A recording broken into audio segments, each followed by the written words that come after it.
नमस्कार. मी डॉक्टर योगेश पतिंगे, सहाय्यक प्राध्यापक GS college of commerce Wardha.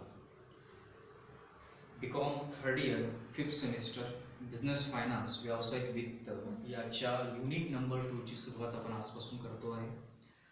Unit number 2चं जे टायटल आहे ते आहे प्रकल्प वित्त पुरवठा. त्याचे 3 भाग आहेत. एक आहे प्रोजेक्ट फायनान्सिंग, एक आहे इन्व्हेंटरी मॅनेजमेंट आणि तिसरं आहे लेव्हरेजेस. म्हणजे पहिलं प्रोजेक्ट फायनान्सिंग, दुसरं इन्व्हेंटरी मॅनेजमेंट आणि तिसरं आहे लेव्हरेजेस. तर प्रोजेक्ट फायनान्सिंग हा थिअरीचा पार्ट आहे, ज्यामध्ये आपण थेरॉटिकल जे काही कन्सेप्ट्स आहेत, संकल्पना आहेत त्या पाहू. दुसरा आणि तिसरा पार्ट जो आहे, ज्यामध्ये दुसरा पार्ट जसं मी तुम्हाला म्हटलं तो इन्व्हेंटरी मॅनेजमेंटचा आणि तिसरा जो पार्ट आहे तो आहे लेव्हरेजेसचा, उच्चालक ज्याला म्हणतो आपण. हे दोन्ही पार्ट म्हणजे दुसरा आणि तिसरा याच्यामध्ये सुरुवातीला काही प्रमाणात आपल्याला थिअरी पाहावी लागेल आणि त्यानंतर मग आपल्याला प्रॉब्लेम्स पाहावे लागतील. म्हणजे जसं मी तुम्हाला सिलेबसच्या सुरुवातीला सिलेबस आणि क्वेश्चन पेपर पॅटर्न जेव्हा लिहून दिलं होतं तेव्हाच मी तुम्हाला सांगितलं होतं की युनिट नंबर 2 मध्ये आपल्याला प्रॉब्लेम्स पाहायची आहे. तर आपण जशी आज युनिट नंबर 2 ला सुरुवात करतो आहे, तर त्यामध्ये पहिला जो पार्ट आहे तो आपण घेतो आहे प्रोजेक्ट फायनान्सिंग म्हणजे वित्तपुरवठा. जसं मी तुम्हाला आताच सांगितलं, सुरुवातीला आपल्याला जी थिअरी पाहायची आणि याच्यात दुसरा भाग आणि तिसऱ्या भागात आपण पाहणार आहोत प्रॉब्लेम्स. तर मग प्रकल्प वित्त पुरवठा या मुद्द्याला आता आपण सुरुवात करूया. प्रकल्प वित्त पुरवठा किंवा मग वित्त पुरवठा हा जो एक याच्यामध्ये जे एक वेगवेगळे शब्द मिळून तो एक पूर्ण शब्द झालेला आहे की वित्त पुरवठा. आणि वित्त पुरवठा कशासाठी? प्रकल्पासाठी. प्रकल्प म्हणजे काय? तर प्रकल्प म्हणजे आपण एक नवीन व्यवसाय म्हणू शकतो, नवीन उद्योग म्हणू शकतो. आजच्या भाषेमध्ये त्याला आपण एक स्टार्टअप हा शब्द वापरू शकतो, त्याला तुम्ही व्हेंचर हा शब्द वापरू शकता. तर याला असे खूप सारे शब्द आपण वेगवेगळ्या अर्थाने वेगवेगळ्या परिस्थितीमध्ये वापरू शकतो. पण थोडक्यात जेव्हा एखाद्या व्यक्तीला किंवा व्यक्तीच्या समूहाला एखादा नवीन उद्योग सुरू करायचा आहे किंवा काहीतरी नवीन काम हाती घ्यायचं आहे, तर त्याच्यासाठी पैशाची गरज पडेल. कारण हे सगळं मी तुम्हाला पहिल्या युनिटमध्ये सांगितलं की हे जे सगळं आपण या विषयामध्ये पाहतो आहे, हे सगळं जे फिरते आहे ते त्या वित्ताच्या, पैशाच्या अवतीभोवती फिरते आहे. म्हणून जेव्हा आपण एक नवीन उद्योग उभारू, नवीन व्यवसाय उभारू, नवीन व्हेंचर उभारू किंवा नवीन प्रकल्पाला सुरुवात करू, त्यासाठी पैशांची गरज पडेल. तो पैसा आपल्याला वेगवेगळ्या माध्यमातून उभा करावा लागेल. जसं आपण युनिट नंबर 1 मध्ये पाहिलेलं आहे की काय म्हणू शकतो आपण, लघुकालीन, मध्यमकालीन किंवा दीर्घकालीन जे वेगवेगळे भांडवल उभारण्याचे स्रोत आहेत, त्या स्रोताच्या मार्फत हे वित्त उभारले जाऊ शकतं. त्याचा अभ्यास आपण युनिट नंबर 1 मध्ये केलेलाच आहे.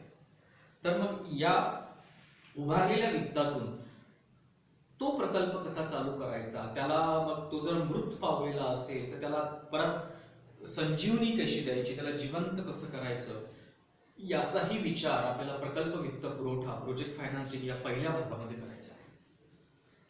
मग जेव्हा एक प्रकल्प उभा केला जातो तो स्वाभाविक आहे, एक व्यक्ती करू शकतो किंवा व्यक्तीचा समूह राहू शकतो, एकापेक्षा जास्त राहू शकतात, पार्टनरशिप मध्ये राहू शकतो, ग्रुप्स मध्ये राहू शकतो.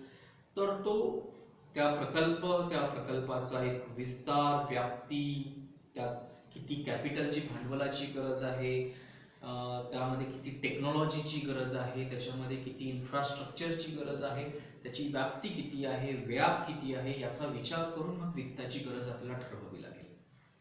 तर मग हे सुरुवातीचं त्या विषयाचं आपण एक ओळख समजूया की जेव्हा नवीन व्यवसाय किंवा नवीन उद्योग आपल्याला सुरू करायचा आहे, त्यासाठी जेव्हा वित्ताची गरज पडते तर त्याला प्रकल्प वित्त असं एक आपण साध्या शब्दामध्ये, आपल्या शब्दामध्ये त्याला त्या पद्धतीने मांडू शकतो. मग या प्रकल्प वित्ताची वैशिष्ट्ये काय आहेत? कारण जेव्हा एखाद्या विषयाला आपण हात घालतो तर त्यामध्ये त्याची वैशिष्ट्य आपल्याला सांगणं अत्यंत आवश्यक आहे. कारण ज्या अर्थी आपण त्या विषयाचा अभ्यास करतो आहे, तर त्या विषयाच्या मागची जी संकल्पना आहे ती आपल्याला कळली पाहिजे. तर म्हणून याचे आजच्या या लेक्चरचे 3 भाग केलेले आहेत. पहिलं प्रकल्प वित्ताची वैशिष्ट्ये, त्याचे मुद्दे आपण वन बाय वन पाहूया. त्यानंतरचा जो दुसरा मुद्दा आहे तो आहे प्रकल्प व्यवस्थापनात समाविष्ट विविध टप्पे, त्याचाही उहापोह आपण नंतर करूया. आणि जो तिसरा मुद्दा आज आपल्याला घ्यायचा आहे तो आहे प्रकल्प नियोजनाचे उद्देश. तर मग आज या पहिल्या मुद्द्याला सुरुवात करूया. वित्त पुरवठा तुम्हाला कळलेलंच भांडवलच असेल, वित्त पुरवठा घेऊ शकता किंवा याला तुम्ही प्रकल्प वित्त पुरवठाही असं म्हणू शकता. तर प्रकल्प वित्ताची वैशिष्ट्ये, तर पहिलं आहे भांडवल प्राधान्य. भांडवल प्राधान्य म्हणजे तुम्हाला अशा भांडवलाला प्राधान्य द्यावं लागेल प्रकल्पासाठी वित्त उभं करताना की त्या भांडवलावर तुम्हाला खर्च हा कमी असला पाहिजे. कारण जे भांडवल तुम्ही उभं करत आहात त्या भांडवलावर जर तुम्हाला रिटर्न्स कमवायचे असतील, परतावा घ्यायचा असेल, तर त्यासाठी येणारा खर्च हा कमी असला पाहिजे. मग तुम्ही भांडवल शेअर मार्केटमधून भाग विकून जर केलं आणि त्यावर जर तुम्हाला डिव्हिडंड द्यायचा असेल, लाभांश द्यायचा असेल, लाभांश हा तुमच्या परताव्यापेक्षा निश्चितच कमी असला पाहिजे. जर तुम्ही ते कर्जरोख्याच्या माध्यमातून भांडवल उभारलं तर कर्जरोख्यावर जे व्याज तुम्हाला द्यायचं आहे ते व्याज तुम्हाला तुमच्या त्या नवीन प्रकल्पातून मिळणाऱ्या परताव्यापेक्षा निश्चितच कमी असलं पाहिजे. तेच वित्त जर तुम्ही बँकेतून किंवा गैर व्यापारी बँकाच्या संस्था आहेत त्याच्यातून जर तो पैसा तुम्ही उभा केला तर निश्चितच त्यावर तुम्हाला व्याज द्यावं लागेल. ते व्याज तुम्हाला मिळत असलेल्या परताव्यापेक्षा कमी असलं पाहिजे. म्हणून एवढ्या मोठ्या प्रकल्पामध्ये जेव्हा भांडवलाची आवश्यकता असते तेव्हा ते भांडवल आपण कुठल्या माध्यमातून घ्यायचं, इक्विटी शेअर्सच्या माध्यमातून घ्यायचं, प्रिफरन्स शेअरच्या माध्यमातून घ्यायचं, डिबेंचर्स म्हणजे कर्जरोख्याच्या माध्यमातून घ्यायचं की कर्जाच्या माध्यमातून घ्यायचं किंवा कुठल्या एखाद्या मोठ्या आर्थिक संस्थेच्या माध्यमातून घ्यायचं, हे त्या व्यवसायाला, त्या व्यवसायाचे जे प्रमोटर्स आहेत, जे उद्योजक मंडळी आहे की ज्यांना हा नवीन व्यवसाय, नवीन प्रकल्प चालू करायचा आहे, त्यांना ठरवावं लागेल. म्हणून जे पहिलं वैशिष्ट्य आहे प्रकल्प वित्ताचं की तुम्हाला तुमचं भांडवल जे आहे त्याला एक प्राधान्याने त्यातलं कोणतं तुमच्यासाठी योग्य आहे ते तुम्हाला निवडावं लागेल. हे पहिलं वैशिष्ट्य झालं. दुसरं जे वैशिष्ट्य आहे ते आहे अधिक प्रमाणामध्ये उच्चालक. उच्चालक म्हणजे यामध्ये एक लेव्हरेज हा जो पार्ट असतो ते हायली लेव्हरेज असं आपण त्याला म्हणतो. हायली लेव्हरेज म्हणजे यामध्ये कर्जाचं प्रमाण हे फार जास्त असतं. कारण निश्चितच एवढ्या मोठ्या प्रमाणामध्ये जर वित्त लागत असेल तर ते वित्त आपल्या स्वतःच्या माध्यमातून किंवा आपल्या स्वतःच्या सोर्सेसमधून, स्रोतांमधून मिळवणं, घेणं हे निश्चितच कुठल्याही व्यवसायासाठी कठीण असते. आणि व्यवसाय जनरली त्या मार्गाने जाताही नाही. कारण बाहेरचं जे कर्ज आहे ते जर स्वस्त दरामध्ये उपलब्ध जर असेल आणि मोठ्या मोठ्या चांगल्या परफॉर्मिंग ज्या कंपन्या आहेत की ज्यांचं कामगिरी चांगली आहे, ज्यांचं प्रॉफिट हे दरवर्षी वाढत आहे किंवा त्यामध्ये कन्सिस्टन्सी, सातत्यपणा आपल्याला दिसतं आहे, अर्निंग पर शेअर रेशो चांगला आहे, ज्यांचं एक डिव्हिडंड डिस्ट्रीब्युशनचा जो एक पॅटर्न आहे तो कन्सिस्टंट आहे, तर ह्या सगळ्या गोष्टींचा जर विचार जर एक केला तर बँकिंग संस्था म्हणा किंवा जे गुंतवणूकदार मंडळी असतात त्या सगळ्या घटकांचा अभ्यास करून त्या नवीन प्रकल्पाला निश्चितच कर्ज देण्यास मदत करतात किंवा वित्त पुरवठा करण्यास मदत करतात. त्यामुळे एक प्रकल्प वित्ताचं एक दुसरं वैशिष्ट्य आहे की त्यामध्ये अधिक प्रमाणामध्ये उच्चालक असतो, हायली लेव्हरेज्ड असतो. कारण त्यामध्ये हायली लेव्हरेज याचा अर्थ होतो की त्यामध्ये कर्जाचं प्रमाण हे फार जास्त असतं. म्हणजे ते 75 ते 85% दरम्यान ते कर्जाचं प्रमाण राहतं. म्हणजे जर 100 रुपये उभे केले असतील तरी आपण एक म्हणू शकतो की 75 रुपये ऍटलिस्ट आपण तेवढं म्हणू शकतो की 75 रुपये हे कर्जामधून उभे केलेले असतात, बाहेरच्या सोर्सेसमधून, स्रोतांमधून उभे केलेले असतात आणि त्या व्यवसायाचे त्यामध्ये 25 रुपये 15 रुपये असतात. ते त्या व्यवसायाचे किंवा त्या व्यवसायाला जे प्रमोट करणारे असतात, प्रमोटर्स असतात, त्यांचा तो पैसा असतो. म्हणून दुसरं जे वैशिष्ट्य आहे त्यामध्ये अधिक प्रमाणामध्ये उच्चालक. हा शब्द तुमच्यासाठी नवीन असेल. हा उच्चालक हा शब्द याच युनिटच्या तिसऱ्या पार्टमध्ये आपल्याला पाहायचे, त्याचे प्रॉब्लेम्स पाहायचे. उच्चालक किंवा त्याला आपण इंग्लिशमध्ये लेव्हरेज म्हणतो, combined leverage, financial leverage, operating leverage. तर त्याचा अभ्यास आपण प्रॉब्लेमच्या स्वरूपात तिसऱ्या युनिटमध्ये याच युनिटच्या तिसऱ्या भागामध्ये करणार आहोत. पण थोडक्यात याचा अर्थ असा होतो की त्यामध्ये कर्जाचं प्रमाण फार जास्त असतं. तिसरं जे वैशिष्ट्य आहे दीर्घकालीन. कुठलाही व्यवसाय हा जर आपल्याला उभा करायचा असेल तर त्याची लाईफ आपल्याला कमी आखून चालणार नाही. कारण जेव्हा तुम्ही कुठल्या व्यवसायामध्ये, नवीन प्रकल्पामध्ये गुंतवणूक करता, ती गुंतवणूक किंवा तो प्रकल्प हा किती वेळ चालेल आणि तो किती चालला पाहिजे हे ऍक्च्युली त्याच्या मिळणाऱ्या परताव्यावर अवलंबून असतो. आणि परतावा जेव्हा तुम्ही इनिशियल इन्व्हेस्टमेंट त्या व्यवसायामध्ये करीत आहात, त्या इन्व्हेस्टमेंटचे रिटर्न्स मिळण्यासाठी, त्या इन्व्हेस्टमेंटचा परतावा बाहेर येण्यासाठी तुम्हाला तो निश्चितच थोडासा कालावधी हा जाऊ द्यावा लागेल. आणि तो कालावधी फार मोठ्या प्रकल्पासाठी हा निश्चितच 5 ते 10 वर्ष असू शकतो. म्हणून जेव्हा आपण प्रकल्प वित्ताची वैशिष्ट्ये पाहतो त्यामध्ये जे तिसरं वैशिष्ट्य आहे की त्याचा जो एक स्पॅन आहे, वेळ आहे, त्याचा जो काळ आहे तो हा दीर्घकालीन आपल्याला समजावा लागेल. मग दीर्घकालीन म्हणजे किती? 15 ते 20 वर्ष.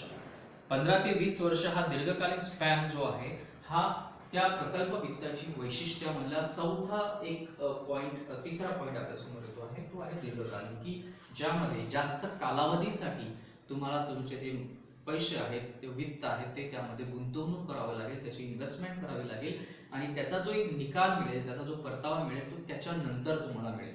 म्हणून त्या व्यवसायामध्ये एक छोट्याशा कालावधीसाठी किंवा शॉर्ट टर्म पिरियडसाठी तुम्हाला इन्व्हेस्ट करून किंवा त्यामध्ये राहून चालणार नाही.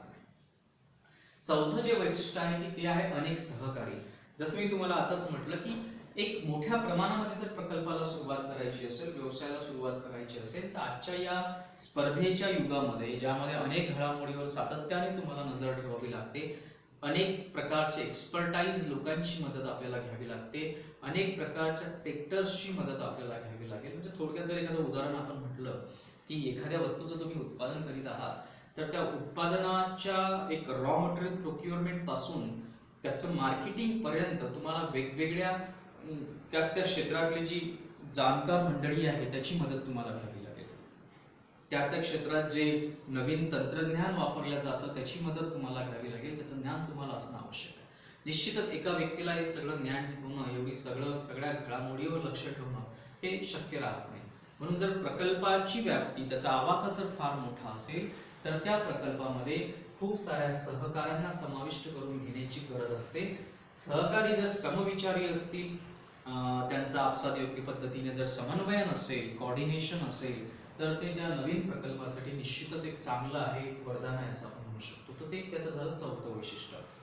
पाचवं आहे की विभाजित जोखीम. आता यामध्ये जेव्हा आपण असं म्हणतोय की सहकार्यांची संख्या जर जास्त असेल तर निश्चितच जोखीम ही तेवढीच त्याच्यामध्ये डिवाइड होईल, त्याची विभागणी होईल. कारण जेव्हा एक व्यक्ती काम करेल तर त्याच्यावर त्याला 100% जोखीम घ्यावी लागेल. 2 व्यक्ती काम करतील तर जोखीम 50% होईल. 4 व्यक्ती काम करतील तर जोखीम 25% असेल. 10 व्यक्ती काम करतील तर 10% राहील. त्यामुळे जेव्हा सहकार्यांची संख्या वाढेल तर जोखीम पण कमी होईल. पण निश्चितच मग होत असलेल्या नफ्याचं पण विभाजन त्यामध्ये करावं लागेल. पण मग जोखीम जेवढी कमी झाली तेवढी त्या व्यवसायासाठी चांगलं आहे.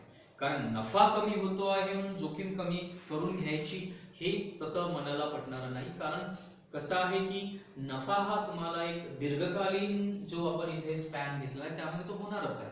त्यामुळे तुम्ही शॉर्ट टर्म विचार करून चालणार नाही. त्यामुळे त्या व्यवसायाची जोखीम जेवढी कमी करता येईल तेवढी कमी निश्चितच झाली पाहिजे आणि ती प्रकल्प वित्तामध्ये होते, कारण त्यामध्ये खूप सारे सहकारी समाविष्ट असतात. तर हे 5 वैशिष्ट्य होते जे प्रकल्प वित्ताची वैशिष्ट्ये म्हणून आपण इथे लिहिलेली आहेत.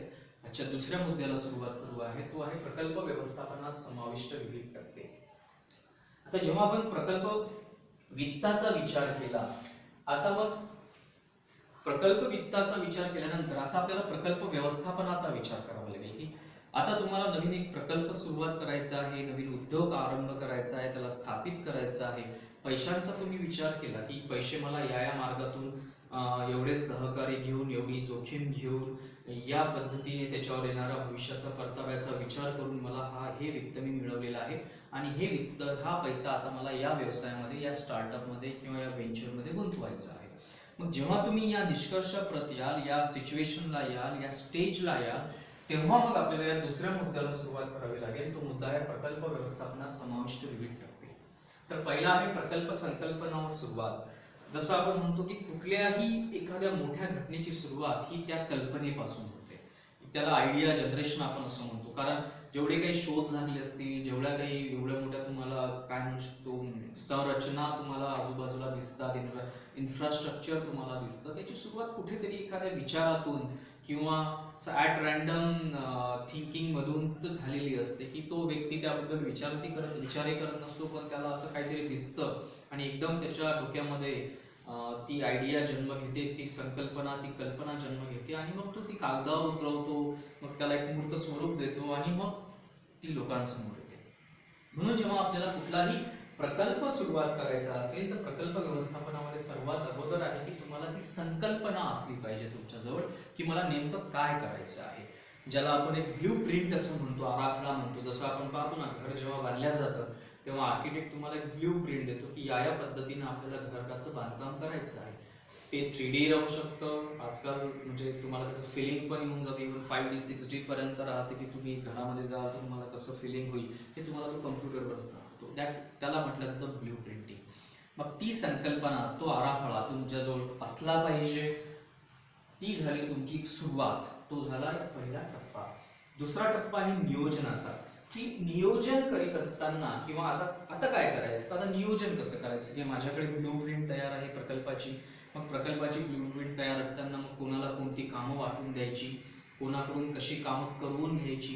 कुठलंही काम कुठल्या व्यक्तीला वाटून दिलं चालणार नाही. आपल्याला पाहावं लागेल की त्या व्यक्तीला त्या कामामध्ये एक्सपर्टाईज आहे की नाही, तो त्याच्यामध्ये तज्ज्ञ आहे की नाही. कोणाला तरी तुम्हाला जबाबदेही ठरावं लागेल की त्याने जर ते काम केलं नाही तर मग काय चुकलं, कशामुळे चूक झाली तेही तुम्हाला त्या व्यक्तीला विचारावं लागेल. नंतर पैशाची गुंतवणूक करताना तुम्हाला एक मार्ग ठरवावा लागेल की एवढेच पैसे याच पद्धतीने गुंतवले गेले पाहिजे, खर्च झाले पाहिजे. जास्त जर खर्च होत असेल तर मग जे डेव्हिएशन्स येत आहेत तो खर्च कुठे झाला, मग चुकीच्या ठिकाणी खर्च झाला का, तर याच्यावरही तुम्हाला कंट्रोलिंग करावं लागेल. तर ह्या सर्व बाबी ज्या येतात ह्या नियोजनामध्ये येतात. हे नियोजनही कामाची सुरुवात होत असताना अगोदरच आपल्याला करावं लागेल. तिसरा मुद्दा आहे किंवा तिसरा टप्पा जो आहे प्रकल्प व्यवस्थापनात, तो आहे प्रकल्प सुरू करणे आणि त्याची अंमलबजावणी. आता हे सगळं झाल्यानंतर, नियोजन झाल्यानंतर आणि सगळं काही व्यवस्थित त्याचं सेटअप झाल्यानंतर, इन्फ्रास्ट्रक्चरल सेटअप म्हणा किंवा काही बांधकाम म्हणा किंवा ऑफिसेस म्हणा, सर्व्हिसेसमध्ये असेल तर ऑफिसेस म्हणा, तो जर उत्पादन क्षेत्रामध्ये काम करणारा व्यवसाय असेल तर मग त्याचा मॅन्युफॅक्चरिंग सेटअप म्हणा. तर या बाबीचा सर्व, या पद्धतीचा सर्व सेटअप लागल्यानंतर आपल्याला तो प्रकल्प सुरू करावा लागेल. प्रकल्प हा कुठलाही असू शकतो, कुठल्याही क्षेत्रातला असू शकतो. तो प्रकल्प सुरू करावा लागेल. आणि जे नियोजन आपण केलेलं आहे की सुरू झाल्यानंतर काय करायचं, की सुरू झाल्यानंतर मग कुणाला कुठलं काम वाटून द्यायचं, त्याच्या कामाचं जे एक म्हणू शकतो की आपण कशा पद्धतीने त्याचं ऑडिटिंग होईल तो विषय. त्यानंतर कशा पद्धतीनं रेकॉर्ड्स सांभाळावे लागतील, कशा पद्धतीनं आपल्याला एक आपली पॉलिसी राहील पूर्ण वर्षभरामध्ये की या पद्धतीनं आपल्याला काम करायचं आहे. तर ह्या सर्व बाबींचा विचार जेव्हा आपण नियोजनात करतो त्याचा मग अंमलबजावणीचा टप्पा हा तिसऱ्या स्टेजला येतो की तुम्हाला तुमचा प्रकल्प सुरू करायचा आहे आणि त्याची अंमलबजावणी व्यवस्थितपणे करायची आहे. चौथा जो आहे प्रकल्प कामगिरी व नियंत्रण टप्पा. जसं आता जेव्हा आपण चौथ्या टप्प्यावर येतो आहे तेव्हा तो प्रकल्प सुरू झालेला आहे, उद्योग सुरू झालेला आहे, काही दिवस लोटलेले आहेत, काही महिने, काही वेळ झालेला आहे. आणि मग आता आपण अशा लेवलला, अशा वेळेस येतो आहे की आपण आपल्या कामगिरीचं मूल्यमापन करणं अत्यंत आवश्यक आहे. काही रिझल्ट्स तुमच्या हाती येतील, क्वार्टरली रिझल्ट्स म्हणा किंवा 6 मंथली रिझल्ट्स म्हणा, किंवा एक आर्थिक वर्ष झालेलं असेल आणि एका आर्थिक वर्षानंतर मग आपण एवढा खर्च केला, आपल्याला एवढं इन्कम झालं किंवा एवढं एक्सपेंडिचर आहे, एवढं इन्कम आहे. मग एक्सपेंडिचर इन्कमपेक्षा जास्त तर तोटा, एक्सपेंडिचर इन्कमपेक्षा कमी तर नफा, आणि मग त्याच्यामध्ये ग्रॉस प्रॉफिट असेल तर ग्रॉस प्रॉफिट, आणि सर्व देणी झाली आणि टॅक्सेस पे केल्यानंतर नेट प्रॉफिट. मग तो नेट प्रॉफिट हा खरंच वाटण्याला आहे का आहे किंवा तो परत गुंतवायचा आहे की त्या व्यवसायाच्या विस्तारासाठी. या सर्व बाबींचा विचार हे तुम्हाला प्रकल्प कामगिरी व नियंत्रण टप्प्यामध्ये करावं लागेल.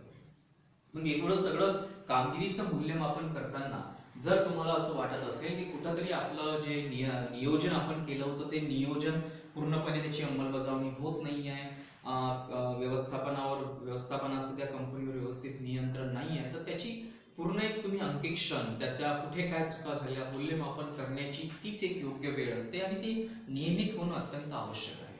नाहीतर एकदा व्यवसाय चालू करून दिला आणि नंतर आपण पाहूया, तशा पद्धतीनं तो व्यवसाय कधीही चालू होत नाही.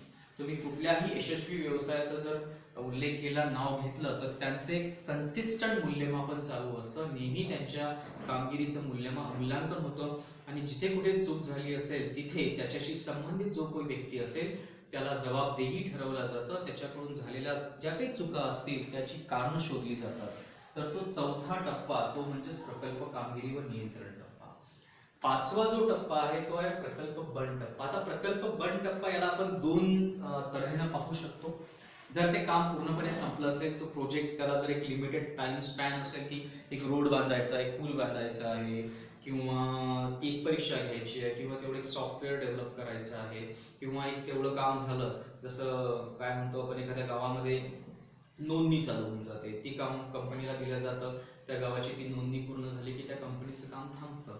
तर मग प्रकल्प बंद टप्पा हा दोन पद्धतीने लिहिता येईल, एक तर ते काम पूर्ण झाले किंवा एक तर ते काम पूर्ण झालं नाही.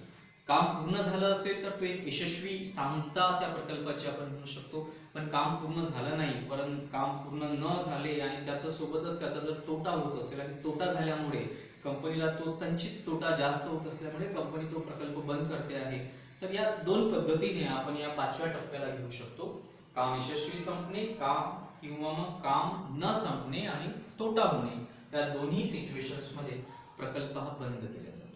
त्यामुळे जेव्हा आपण प्रकल्प व्यवस्थापनात समाविष्ट विविध टप्पे पाहतो आहे, तर ते आहे तुमच्या संकल्पनेच्या सुरुवातीपासून तो प्रकल्प बंद करण्यापर्यंत ज्या काही विविध घडामोडी आहेत, विविध टप्पे आहेत, विविध टप्प्यांवर विविध स्टेजेसवर त्या व्यवस्थापनाची भूमिका आहे, प्रमोटरची भूमिका आहे, ती अत्यंत महत्त्वाची असते. त्यानंतरचा जो आजचा तिसरा मुद्दा आहे तो आहे प्रकल्प नियोजनाचे उद्देश. इथे जो आपण नियोजन हा शब्द वापरलेला आहे त्या नियोजनाशी संबंधित हा मुद्दा आहे. कारण काय राहतं की जसं म्हटलं जातं, plan your work and workout your plan, म्हणजे अगोदर तुम्ही तुमच्या कामाचं व्यवस्थितपणे नियोजन करा आणि केलेलं नियोजन हे प्रत्यक्षात किंवा सत्यात उतरा, म्हणजेच तुमचं ते काम पूर्ण होईल. नाहीतर आपण कागदावर अत्यंत चांगलं नियोजन करतो आहे आणि प्रत्यक्षात त्याच्यातलं आपण एकही पूर्णपणे वापरत नाही, फॉलो करत नाही, तर मग त्या केलेल्या नियोजनाला काहीच अर्थ होणार नाही. म्हणून जेव्हा नवीन व्यवसायाची किंवा नवीन प्रकल्पाची जेव्हा आपण सुरुवात करतो तेव्हा नियोजन हा जो दुसरा टप्पा आहे हा अत्यंत महत्त्वाचा आहे. मग त्याची उद्देश काय, त्याचे उद्देश काय का केल्या जातात, तर पहिला आहे व्यवसायाची आवश्यकता. व्यवसायाची आवश्यकता म्हणजे असं आहे की तुम्हाला त्या व्यवसायाला जिवंत ठेवण्यासाठी, त्याला इतरांच्या स्पर्धेत उतरण्यासाठी, टिकण्यासाठी तुम्हाला नियोजन असणं अत्यंत आवश्यक आहे. कारण तुम्ही अशा वेळेत तो व्यवसाय तुम्ही लोकांसमोर घेऊन चालले आहात की जिथे स्पर्धा ही अत्यंत गडे कापूस स्पर्धा आहे, कटथ्रोट कॉम्पिटिशन आहे, आणि तिथे नियोजन नसलेले व्यवसाय हे बिलकुल टिकणार नाही. म्हणून नियोजन ही त्या व्यवसायाची आता आवश्यकताच झाली आहे. जसं आपण म्हणतो वित्ताशिवाय व्यवसाय चालणार नाही, पण आपण हेही म्हणू शकतो की जर वित्त जरी असेल पण नियोजन जर नसेल तर तेव्हाही व्यवसाय चालणार. म्हणून नियोजन, प्लॅनिंग, कुठलेही काम घ्या तुम्हाला अत्यंत आवश्यक आहे. दुसरा आहे खर्च यादी आणि वितरण. मग जेव्हा प्रकल्प नियोजन केलं जातं तेव्हा मग तुम्हाला सगळं एक लिहून घ्यावं लागेल, मांडावं लागेल की किती खर्च त्यामध्ये येईल, कामाची यादी काय आहे, ते कामाचं वितरण आपल्याला पुन्हा कुणाला करायचं आहे, नियोजनाचाच एक भाग आहे, पण अत्यंत महत्त्वाचा आहे. म्हणजे सेंट्रलायझेशन, केंद्रीकरण केल्यापेक्षा विकेंद्रीकरण म्हणजे डिसेंट्रलायझेशन करणं हे कुठल्याही मोठ्या प्रकल्पामध्ये अत्यंत आवश्यक आहे. तुम्ही कुठलाही मोठा प्रकल्प जर घ्याल, मोठी कंपनी घ्याल, म्हणजे भारतामध्ये सर्वात मोठी कंपनी सध्या रिलायन्स आहे, त्यांच्या टर्मवर जर पूर्ण जगामध्ये सर्वात मोठी कंपनी ही ॲपल आहे, पण त्यामध्ये विकेंद्रीकरणाला पूर्णपणे वाव दिलेला आहे. प्रत्येक वेगवेगळ्या कामाचे त्यांनी हेड्स, त्यांनी जे काही त्यांनी नाव दिलेलं असेल त्या पदाला, त्या लोकांना ती जबाबदारी दिली आहे. मग तो व्यक्ती तो पूर्ण विभाग चालवतो. तर त्या पद्धतीनं तुम्ही ती मोठ्या कंपनी काम करतात. म्हणून प्रकल्प हा छोटा असेल किंवा मोठा असेल त्यामध्ये योग्य नियोजन करणं अत्यंत आवश्यक आहे. तिसरा जे उद्देश आहे ते संसाधनाचा योग्य वापर. संसाधनं अत्यंत लिमिटेड आहेत, सीमित आहेत. त्याच्यातही नैसर्गिक संसाधनं अत्यंत सीमित आहेत. जागेला सर्वात जास्त किंमत आहे, तेही शहरामध्ये जर तो व्यवसाय उभा करायचा असेल तर सर्वात जास्त इन्व्हेस्टमेंट ही जागेतच राहते. त्यानंतर मग बाकीची जी संसाधनं आपण म्हणू शकतो त्यात नैसर्गिक संसाधनं आहे किंवा मानवनिर्मित संसाधनं आहे, याचा योग्य आणि ऑप्टिमम वापर करणं अत्यंत आवश्यक आहे. कारण संसाधनांवर जो खर्च होतो आहे तो संसाधनाचा योग्य वापर करून तुम्ही वाचवू शकता, आणि ते कसं शक्य आहे ते नियोजनामुळे शक्य होतं. नाहीतर मग पाण्याचा भरमसाठ वापर होतो आहे आणि तेवढी गरज नाही, तर त्यामध्ये पाण्यासाठी लागणारी वीज, पाण्यासाठी येणारा खर्च तो वाया जाईल. विजेचा जो खर्च आहे तो वाचवला जाऊ शकतो, पण त्यात जर नियोजन नसेल तर वीज जास्त प्रमाणामध्ये खर्च होऊ शकते. जिथे 10 माणसांची गरज आहे तिथे जर तुम्ही 20 माणसांची कामं जर घेतली किंवा 20 माणसांना त्या कामावर लावलं तर 10 माणसांची जी मजुरी म्हणा किंवा एक पगार म्हणा, सॅलरी म्हणा, ती तुम्हाला जास्त द्यावी लागेल. त्यामुळे संसाधनांचा योग्य विचार करून, त्याची योग्य ती आवश्यकता ठरवून, योग्य ते कॅल्क्युलेशन करून तुम्हाला संसाधनांचा वापर करणं अत्यंत आवश्यक आहे. त्यासाठी पण तुम्हाला प्रकल्पाचं नियोजन करणं आवश्यक आहे. चौथा जो आहे तो आहे व्यवसायाची मान्यता. व्यवसायाची मान्यता ही यासाठी कारण आपण समाज व्यवस्थेमध्ये राहतो. आपण एक कायद्याची जी व्यवस्था आपल्या संविधानाने तयार केलेली आहे त्यामध्ये राहतो. त्यामुळे कुठलाही व्यवसाय तुमच्या मनात आलं म्हणून तुम्हाला चालू करायचा आहे आणि बंद करायचा अशाने होत नाही. मग कुठलाही व्यवसाय प्रकल्प जर चालू करायचा असेल तर त्याच्याशी संबंधित जो विभाग आहे, शासनाचा विभाग आहे, त्याची मान्यता, त्याची परवानगी घेणं अत्यंत आवश्यक आहे. मग वेगवेगळे जे घटक आपल्या त्या व्यवस्थेमध्ये आहेत, जसं टॅक्स भरायचा असेल तर GSTIN नंबर घ्यावा लागेल. कुठल्या म्हणजे जर हॉटेलिंगचा व्यवसाय असेल तर अन्न व पुरवठा विभागाची मान्यता घ्यावी लागेल. बांधकामाशी संबंधित असेल तर सामाजिक बांधकाम विभागाची मान्यता घ्यावी लागेल. तर त्या कामाशी संबंधित जे विभाग आहेत त्याची मान्यता, टॅक्स आणि ते सर्व रिटर्न्स भरण्यासाठी तुम्हाला आवश्यक असलेल्या सर्व परवानग्या, तुमचे नंबर, हे सर्व गोष्टी तुमच्याकडे असणं आवश्यक आहे. हा पण एक नियोजनाचा भाग आहे. कारण जेव्हा तुम्हाला कुठला एखादा व्यवसाय किंवा प्रकल्प चालू करायचा असेल तर हे सगळं तुमच्याकडे असणं अत्यंत आवश्यक आहे. तेव्हाच नियोजनामध्ये ह्या सर्व बाबी पूर्ण करून तुम्ही तुमच्या प्रकल्पाला सुरुवात करू शकता, त्या प्रकल्पाची अंमलबजावणी करू शकता. तर आज आपण 3 मुद्द्याला हात लावला आहे. त्यामध्ये पहिला होता प्रकल्प वित्ताची वैशिष्ट्ये, प्रकल्प व्यवस्थापनात समाविष्ट विविध टप्पे आणि प्रकल्प नियोजनाचे उद्देश. एक समिंग अप जर आपण केलं, थोडक्यात जर समरी आपण म्हटली तर प्रकल्प वित्ताची, प्रकल्प एक चालू करताना, आरंभ करताना गरज काय, त्याचा अभ्यास आपण केला. नवीन प्रकल्पाला जर सुरुवात करायची असेल तर त्याच्या संकल्पनेपासून अंमलबजावणीपर्यंत कुठले टप्पे आहेत त्याचा विचार आपण केला. आणि कुठल्याही प्रकल्पाचं जर नियोजन करायचं असेल तर त्यामागची नियोजनाची भूमिका काय आहे त्याचाही अभ्यास आपण आजच्या या लेक्चरमध्ये केलेला आहे. मला आशा आहे तुम्हाला आज आपण जे शिकलो ते समजलं असेल. पुढच्या लेक्चरमध्ये आपण याच्यातील पुढचा मुद्दा पाहूया. तोपर्यंत धन्यवाद.